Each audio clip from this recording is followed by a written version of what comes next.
ঢালিউডের আলোচিত নির্মাতা রায়ান রাফি নতুন সিনেমা প্রেসার কুকার নিয়ে আবারও ঈদের সিনেমার দৌড়ে।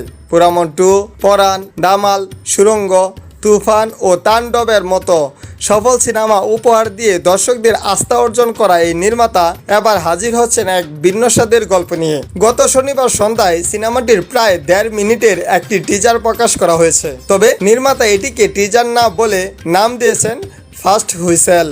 সামাজিক যোগাযোগ মাধ্যমে ভিডিওটি শেয়ার করে লেখা হয়, নীরব চাপে জমেছে এক বিস্ফোরণ।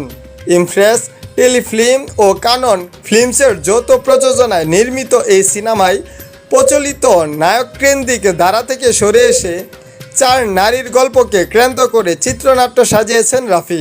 এতে অভিনয় করেছেন শবনম বুবলী, নাফিজা তুষি, স্নিগ্ধা চৌধুরী ও মারিয়া শান্ত। প্রকাশিত ফার্স্ট হুইসেল এর 4 নারী চরিত্রের পাশাপাশি দেখা গেছে বেশ কয়েকজন গুণী অভিনয় শিল্পীকেও।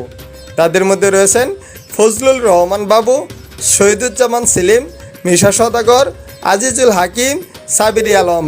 ভিডিওটির পুরো আবহে শোনা যায় চঞ্চল চৌধুরীর কণ্ঠ। সংলাপের ফাঁকে ফাঁকে তিনি আবৃত্তি করেন পরিচিত সরল লাইন, মৌমাছি মৌমাছি কোথা যাও নাচি নাচি দাঁড়াও না একবার বাই। এই আবৃত্তি ও রহস্যময় আবহ মিলিয়ে টিজারটি দর্শকদের কৌতূহল আরও বাড়িয়ে দিয়েছেন। অন্যদিকে নির্মাতার ভাষ্য অনুযায়ী ঢাকার নাগরিক জীবনের চাপ, সামাজিক দ্বন্দ্ব এবং ব্যক্তিগত সংগ্রামের বাস্তবতার মধ্য দিয়ে 4 নারীর ভিন্ন ভিন্ন যাত্রার গল্প তুলে ধরা হবে। প্রেসার কুকার এই সিনেমায় পরিচালকের কথায় আরও উঠে আসে, এই ঢাকা শহর আসলে মেয়েদের জন্য একটা প্রেসার কুকার। তাদের চিৎকার সহ্য না করতে পারলে এই প্রেসার কুকারে সিটি বেজে ওঠে। এর আগে প্রকাশিত পোস্টারেও 4 নারী চরিত্রকে সামনে এনে সিনেমাটি নিয়ে আলোচনার জন্ম দেন নির্মাতা।